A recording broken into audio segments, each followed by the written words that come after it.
On June 6, 1944, at precisely 5:00 a.m., aboard the Crisbeck battery along the Normandy shoreline, Captain Oberleutnant Zuri Walter Amundsen scanned the distant vista through his binoculars, capturing a vision that would linger in his thoughts forever. Amid the dim light before sunrise, he observed a sight that defied all guarantees issued by the Supreme Command. The English Channel, once a reliable barrier safeguarding the Third Reich's western border, now served as an ironclad pathway, filled with an immense fleet of ships extending endlessly across the sea, their shadowy forms blending into an unbroken wave of impending catastrophe. This assault armada included 6,939 vessels in total, 113 warships, 4,126 landing craft, 736 support vessels, and 864 merchant ships, crewed by more than 195,000 sailors from 8 Allied nations. By 5:52 a.m., Amundsen's unit got the command to commence shooting. Just 3 minutes afterward, at 5:55 a.m., the initial rounds from his 210 mm Czech-manufactured Skoda guns curved through the air toward the invading armada. Mere specks of resistance before an overwhelming surge. His position targeted the American cruisers USS Tuscaloosa and USS Quincy, along with the battleship USS Nevada.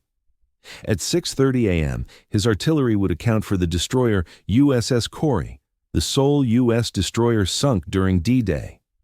From his fortified concrete vantage point atop the Crisbeck battery, this 32-year-old naval commander had just emerged as the initial German sentinel to detect and confront the Allied assault on Fortress Europe. What unfolded before Amundsen via his Zeiss rangefinder that dawn was far beyond a mere naval force. It embodied the tangible proof of a manufacturing prowess that Nazi broadcasts had insisted was unattainable. The equations of downfall advanced steadily at 8 knots. The shift had started. Soon, German leaders throughout Normandy would confront a showcase of Allied production strength that demolished every preconception regarding their foe's potential, signaling the onset of collapse for Hitler's envisioned Millennium Empire. The night of June 5th had delivered foreboding indicators. At the Army Group B Command Center in La Rose-Guilin, roughly 50 miles inland, Lieutenant General Hans Speidel, Chief of Staff to Field Marshal Erwin Rommel since April 15, 1944, tracked mounting troubling dispatches. Rommel was away in Germany, honoring his spouse's birthday, certain that the foul weather precluded any landing effort. Around 1:20 a.m., the 7th Army learned of vast paratrooper descents throughout Normandy. The 82nd and 101st Airborne Divisions, exceeding 13,000 troops, arrived via Douglas C-47 Skytrain aircraft. General Dietrich Eberhard von Choltitz, leading the 84th Corps from his base in St. Lo, grasped the situation at once. A survivor of the Eastern Front who had forfeited a limb at Stalingrad, Choltitz wielded a battlefield acumen sharpened by endless fighting. Still, even this seasoned Wehrmacht leader couldn't fathom the vastness of the looming threat. The German forces had readied themselves for a landing operation. They hadn't braced for a torrent of machinery that would overwhelm them through absolute logistical dominance. Vice Admiral Friedrich Ruge, assigned as Rommel's naval consultant in November 1943, had devoted months to reviewing the shore fortifications. Raised in a seafaring lineage in 1894, Ruge outmatched any other German officer in France regarding sea tactics. He had advocated for additional mines, barriers, and artillery. Yet, as he reflected in his post-war account, Rommel in Normandy, we geared up to combat the previous conflict. They unleashed the subsequent one. The German leadership had persuaded themselves that the Allies might launch an offensive with around 20 divisions, backed by perhaps 3,000 ships. Such estimates stemmed from their internal constraints, their resource shortages, and their familiarity with dwindling output after 5 years of conflict. As the faint glow of daybreak spread over the Normandy beaches on June 6th, sentries in pillboxes and watchtowers from Cherbourg to Le Havre started relaying the inconceivable. Not mere hundreds of craft, but thousands. Not a skirmish or diversion, but humanity's grandest seaborne assault ever. At Strong Point WN-62, gazing over the site later called Omaha Beach, Gefreiter Heinrich Sau stared out from his machine gun embrasure at 5:45 a.m. The 20-year-old rural youth from Mecklenburg had never encountered the sea prior to his posting in Normandy. Now, the waters vanished entirely, replaced by metal. Vessels everywhere, Sal recounted in his later writings. Large ones, tiny ones, bulky transports with broad hulls, destroyers darting to and fro like herding dogs. The skyline had disappeared. I attempted a tally but quit after 100. Thousands upon thousands. Over the 50-mile stretch of the landing zone, German commanders and troops shared this jaw-dropping epiphany. They confronted not simply greater forces, but an entirely new scale of opposition. At 5:30 a.m., the offshore barrage began. The Armada commanded 5 battleships, 20 cruisers, and 65 destroyers, along with a pair of monitors. For the German troops holding the line, this marked their initial encounter with the sheer scale of U.S. manufacturing prowess. The USS Texas by itself unleashed 255 projectiles from its 14-inch cannons during that opening hour. Every projectile tipped the scales at 1,400 pounds. Within just 60 minutes, a single vessel had unleashed 178 tons of high explosive payloads, outstripping the full ammo stockpiles of numerous German artillery units. Prior to any infantrymen stepping onto the sands, the combined Allied fleet had discharged around 50,000 rounds from destroyers, 23,000 from cruisers, and 3,500 from battleships, amounting to about 130,000 tons of explosive ordnance. General de Infanterie Guy Blumenritt, who served as Chief of Staff to the Commander-in-Chief West, would later declare in testimony, "We had prepared to fight soldiers. We found ourselves fighting factories." At 6 a.m., even as the barrage from the sea kept demolishing the Atlantic Wall, the German guards caught sight of yet another showcase of Allied production dominance. The heavens swarmed with planes, not merely scores or hundreds, but thousands. The Allied aviation units conducted more than 14,000 missions to aid the assault, having already claimed total command of the skies before the operation began. The Luftwaffe could muster roughly 300 flyable planes across the whole of France. During D-Day, they scraped together 319 missions. The Allies, by contrast, logged 14 Smadinset 74. That meant 46 Allied aircraft for every German one aloft. The odds weren't merely lopsided, they bordered on the ridiculous. Major Isef Prill, leading Jagdgeschwader 26, launched the sole Luftwaffe strike against the landing zones that morning. Accompanied only by his wingman, Hinz Vodicek, he raked Sword Beach with gunfire one time before retreating from a swarm of Allied pursuers. This well-recorded episode, chronicled in various historical sources, highlighted the utter futility of German aerial strength. Even amid the torrent of firepower directed at them, some German positions initially held out hope of resistance. On Omaha Beach, the 352nd Infantry Division had secured prime defensive spots atop cliffs dominating the shore. Machine guns embedded in fortified bunkers wove overlapping kill zones. The opening assaults by U.S. troops from the 1st and 29th Divisions stumbled into a bloodbath. From the instant the Americans struck the beach at 6:30 a.m., bursts of machine gun fire exploded from the strongpoints. Heinrich Soe, operating an MG-42 at Widerstandsnest 62, expended more than 12,000 rounds that morning, as confirmed in his personal account. He saw U.S. troops dropping in clusters of dozens, then hundreds. Corpses bobbed in the waves, the sand stained crimson with gore. For a fleeting instant, the fortifications of the Atlantic Wall appeared unbreakable. Then the destroyers arrived. Around 8 a.m., as conditions at Omaha Beach teetered on disaster and General Omar Bradley weighed pulling back, an extraordinary maneuver unfolded. U.S. destroyers, brushing aside dangers from shoals or mines, steamed in to just 1,000 yards offshore, virtual point blank for their artillery. The USS McCook, USS Carmack, USS Doyle, and USS Frankfurt trained their 5-inch batteries on specific German emplacements. From that proximity, hits were inevitable.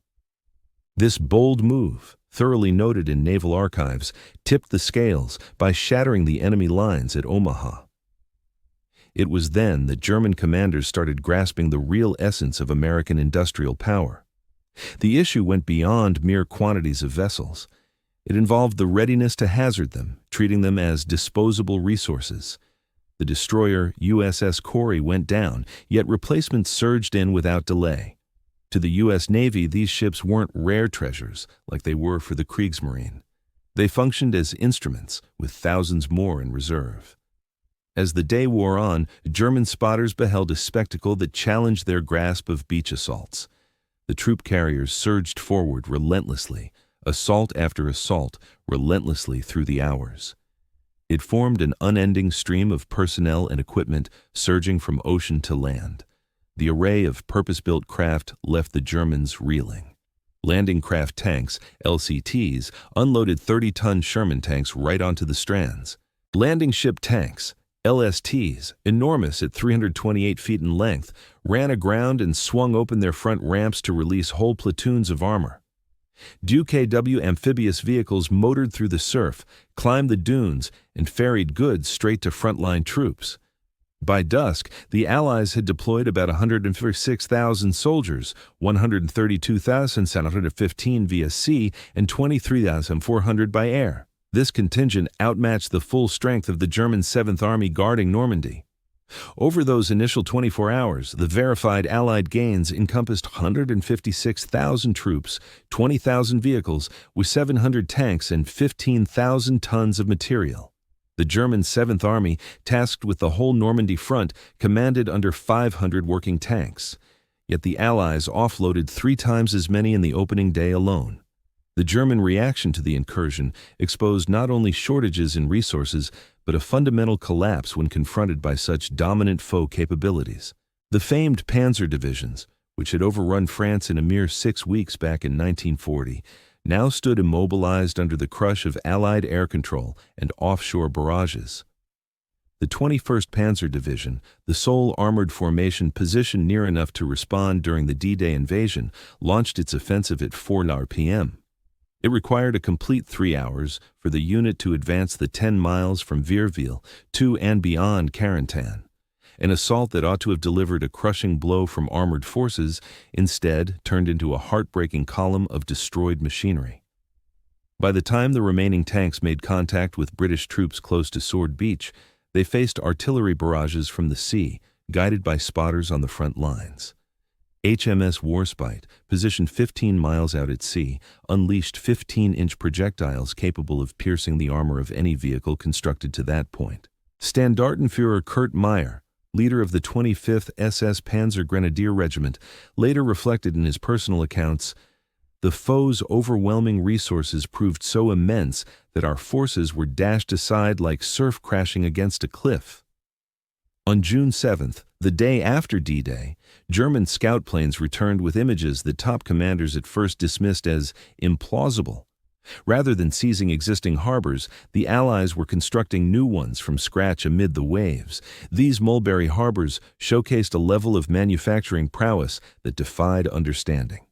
Assembled in advance in Britain, the synthetic docks included 600,000 tons of concrete, 33 piers, 10 miles of buoyant causeways, and 93 vessels intentionally scuttled to form barriers.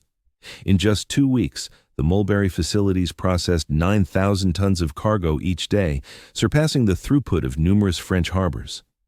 The Germans had devoted 4 years to fortifying the Atlantic Wall around key ports. The Allies, in essence, rendered those ports irrelevant. As June 1944 wore on, German leaders slowly grasped the full extent of their espionage shortcomings. The intricate ruse of Operation Fortitude had misled German spies into viewing the Normandy assault as a diversion. The primary landing, they believed, would strike at Pas de Calais under the command of Patton's Phantom 1st United States Army Group. For vital weeks, German reinforcements stayed immobilized, poised for an attack that would never materialize. General der Panzertruppe Leo Geyer von Schweppenburg, who oversaw Panzer Group West, uncovered the ploy only after seized papers exposed Patton's true post in Normandy at the helm of the genuine Third Army. As June gave way to July, dispatches from German officers to their superiors grew more frantic. Field Marshal Gerd von Rundstedt, as Commander-in-Chief West, fielded a query from Field Marshal Wilhelm Keitel at OKW, pressing for reasons why the invaders hadn't been driven back into the ocean. When Keitel inquired about next steps, Rundstedt responded bluntly, "Make peace, you idiots. What other choice is there?" This candid remark led to his swift dismissal from duty. Field Marshal Erwin Rommel conferred with Hitler on June 17th at Margaville in France. Based on recorded testimonies, Rommel laid out data illustrating the dire German situation: total dominance of the skies by Allied aircraft, divisions operating at just 30% capacity, and the hazards of any daytime advances owing to offshore shelling. Hitler countered by prohibiting withdrawals and insisting on unrelenting defense. Rommel departed the discussion convinced of Germany's inevitable collapse. Mere weeks later, he became entangled in the July 20th assassination attempt on Hitler and was compelled to take his own life.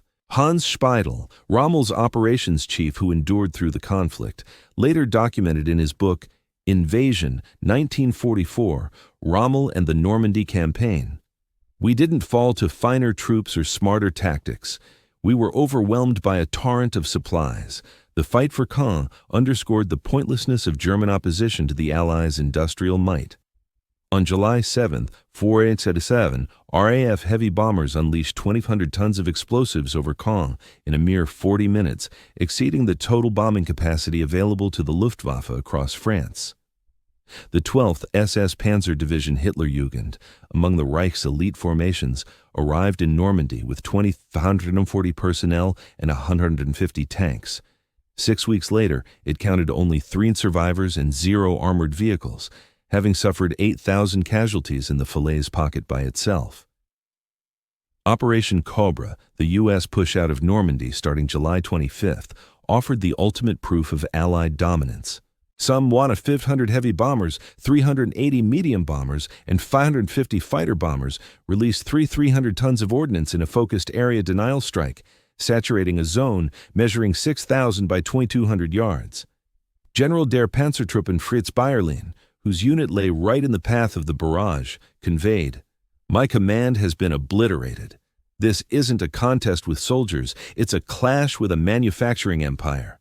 The Panzer Lehr Division, which had deployed to Normandy boasting 190 tanks and 16,000 troops, effectively disappeared. From the 3,000 men caught in the strike zone, 1,000 perished on the spot, 1,000 sustained injuries, and 1,000 suffered such mental trauma that they could no longer engage. Sadly, mishaps from errant Allied fire during the action claimed 111 American lives and injured 490.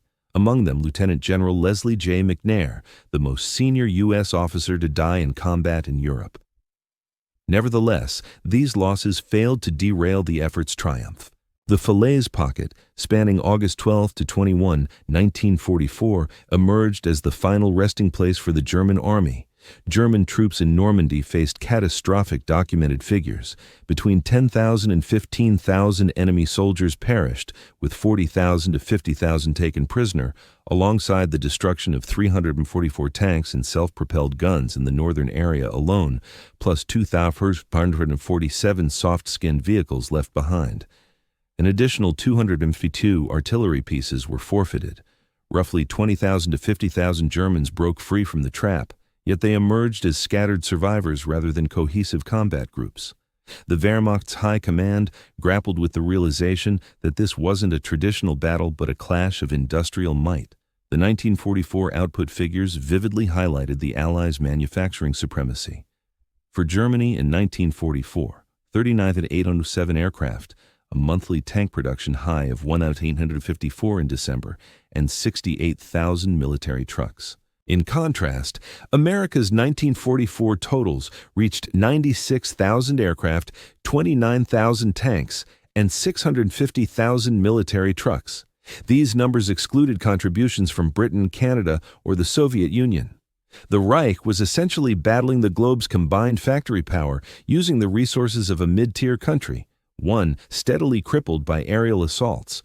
Overall, U.S. wartime output encompassed 297,000 aircraft, 193,000 artillery pieces, 86,000 tanks, 2 million Army trucks, and 41 billion rounds of ammunition.